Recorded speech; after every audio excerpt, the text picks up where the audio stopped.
राधा स्वामी दयाल की दया, राधा स्वामी सहाय, राधा। प्यारी साध संगत जियों, बुजुर्गों, माताओं, बहनों, भाइयों, जितने भी आप सत्संग लाभ के लिए उपस्थित हुए हो,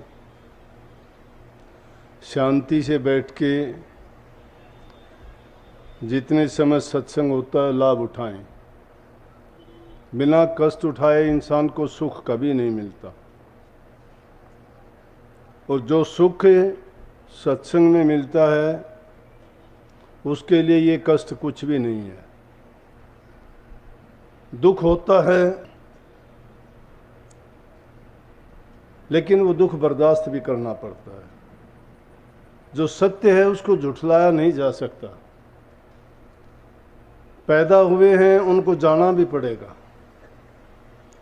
एक निश्चित अवधि के लिए हम सभी आए हैं।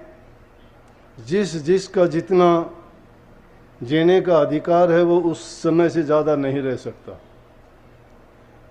क्योंकि ये बात हमारे बस की नहीं है। महापुरुषों ने बखान किया सत्संगों में, उपदेशों में, हमारे ग्रंथों में भी लिखा गया है कि यश अपयश, लाभ हानि और जन्म मृत्यु ये किसी की बस की बात नहीं है। लेकिन हमारे बस की बात है वो तो हमें कर लेनी चाहिए। अगर ये दिन याद रखा जाए कि ये दिन आएगा जिस दिन हमारा इस संसार से लेना देना सब खत्म हो जाएगा, उठ जाएगा, तो क्यों ना वो दिन आने से पहले टाइम रहते हुए ऐसा इंतज़ाम और प्रबंध किया जाए कि जिससे बार बार ये दुख उठाने के लिए, ये कष्ट झेलने के लिए कि आज वो गया, आज वो गया, आज हम गए, कल उसको जाना है। इन दुखों से छुटकारा पाने के लिए ही तो महापुरुषों की शरण में जाते हैं, और उसके लिए महापुरुषों ने साफ लिखा है कि बनी बनाई बन रही और बनन की ना, तुलसी धोखा मत धरोर मगन रहो मनमा। कि जो होने वाली चीज़ है वो होके रहेगी, उसमें धोखा धरने की ज़रूरत नहीं है। जो चीज़ होनी है उसको रोक नहीं सकता, ये लेख है। क्योंकि हर इंसान अपने प्रारब्ध कर्म के कारण यहाँ जन्म लेके और जितना उसका जीवन जीना है उतने समय के लिए वो बाध्य है, उतना ही जिएगा, उससे ज़्यादा एक मिनट भी नहीं रह सकता। बड़े बड़े ताकतवर बलवान आए, बड़े बड़े योद्धा आए, बहुत धनवान आए, बड़े बड़े राजा महाराजा हुए, बड़े बड़े संत फकीर ओलिया हुए। सब कोई संसार में जो भी आए हैं सो जाएंगे, राजा रंग फकीर। एक सिंहासन चढ़ चले, एक बांधे जात जंजीर। जाने में अंतर है, सभी को जाना है, लेकिन जाने में फर्क है।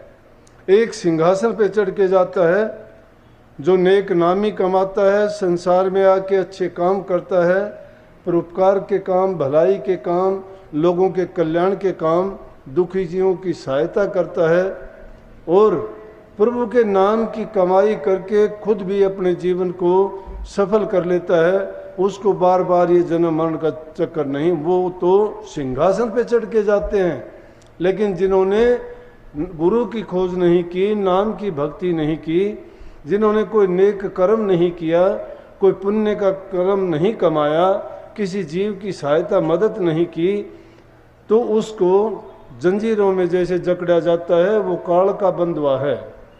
काल उसको लेके जाता है, नरकों में उससे कष्ट भुगवाता है और फिर दोबारा इस मृत्यु मंडल में फिर भेज देता है। मृत्यु मंडल क्यों कहा कि इसमें जन्म लेते हैं, मरते हैं। लेकिन जब प्रभु की सच्ची भक्ति करता है, भक्ति करने वाला अपने उस रोग को, जो जन्म मरण का रोग लगा है, उसको सदा के लिए वो जीत लेता है, क्योंकि वो दोबारा जन्म नहीं होगा। जन्म नहीं होगा तो उसका मरण भी नहीं होगा। लेकिन हम क्या मदद कर सकते हैं? हम उनके लिए अपने मन में सतगुरु से ये प्रार्थना कर सकते हैं कि उनको अपने चरणों में बुला लें और फिर उस संसार में दोबारा ना आने दें। अगर उन्होंने करनी की है तो उसके अनुसार वो आएंगे भी नहीं, लेकिन सतगुरु उन पर और मेहर करे। अगर कोई करनी में भंग हुआ हो या उनसे कोई गलती कमी रही हो या उनसे कोई गुनाह हुआ, उन सब गुनाहों को माफ़ करके सतगुरु उनको सदा के लिए अपने चरणों में रखें और फिर इस संसार में जन्म मरण के चक्कर में ना आने। तो हम सब मिलके अगर यही कर सकते हैं, दुआ कर सकते हैं, अच्छी उनके लिए प्रार्थना कर सकते हैं। जब किसी के लिए दुआ के लिए हमारे हाथ उठते हैं तो वो मालिक सबकी सुनता है। जब एक दुखी दिल की बात सुन के भी उसको सुख देने के लिए उसके सब कष्टों को मेट देता है, तो इतने भगत लोग जो उसके भगत हैं प्रभु के, जो नाम की कमाई करते हैं, अभ्यास करते हैं, तो वो अगर सच्चे दिल से ये चाह रखते हैं तो उनकी ये प्रार्थना ज़रूर सुनी जाएगी और उनको निश्चित रूप से वो अपने चरणों में देंगे और सदा के लिए वहीं रखेंगे। अब इसी चीज़ के लिए हम सत्संग में आते हैं। और संसार में कोई अमर नहीं रहा, किसी ने 2 दिन बाद में चला जाना, किसी ने 4 दिन, लेकिन उसके लिए जब तक हम जिंदा हैं संतों ने उसके लिए सुगम मार्ग बताया, नाम की भक्ति बताई कि अगर हम गुरु की शरण में जाके नाम की भक्ति करते हैं सच्चे दिल से, लेकिन भक्ति करने से पहले इस दुनियादारी में जो काल ने कितने ऐसे झमेले रचे हैं जीव के लिए, वो इसको निकलने नहीं देता। किसी को ये धन में पागल बना देता है, किसी को बल में पागल बना देता है, किसी को ऊंचा पद ओहदा दे देता है, तो किसी को ऊंचा वंश और खानदान दे देता है। उनमें फंस के ये सोचता है कि मेरे समान दूसरे कोई जीव नहीं है। और जब ऐसा अभिमान उसके दिल में आता है तो वो अपने जीवन को शराब में, कबाब में, जुआ खेलने में, लड़ाई झगड़े में और दूसरी ऐसी ऐसी बुराइयां लगा लेता है। तो इंसान को इंसान नहीं समझता, पाप कर्म करते हुए वो कुछ नहीं देखता, दुखी जीवों पर दया कृपा नहीं करता, किसी की मदद करना, सहायता करना उसके दिल में नहीं है।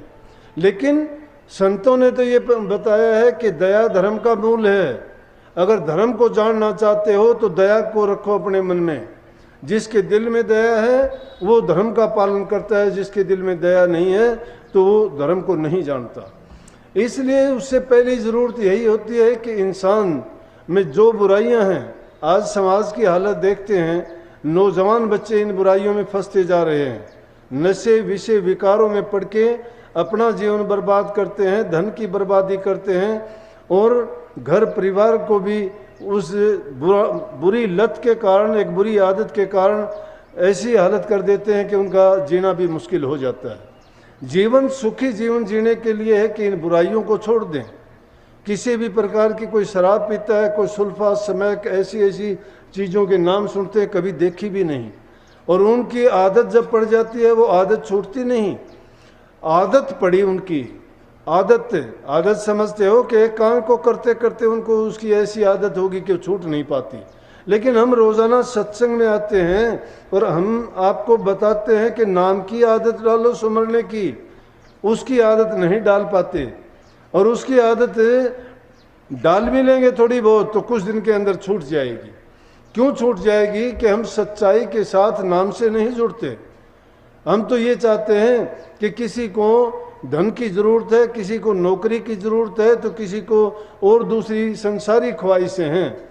जब संसार के पदार्थों की ख्वाहिशें हमारे मन पर हावी हैं तो हम नाम भक्ति नहीं कर सकते।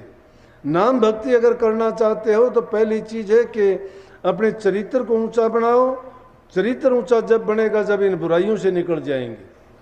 बुराइयों से कैसे निकलेंगे? अपने घरों में प्यार, प्रेम और शांति का माहौल बनाएंगे, बच्चों को अच्छे संस्कार देंगे, उनको बुरी संगति से बचाएंगे, बुरी चीज़ों का सेवन करने से उनको हटाएंगे, उनके दोष बता के कि इस चीज़ के करने से ये दोष होता है।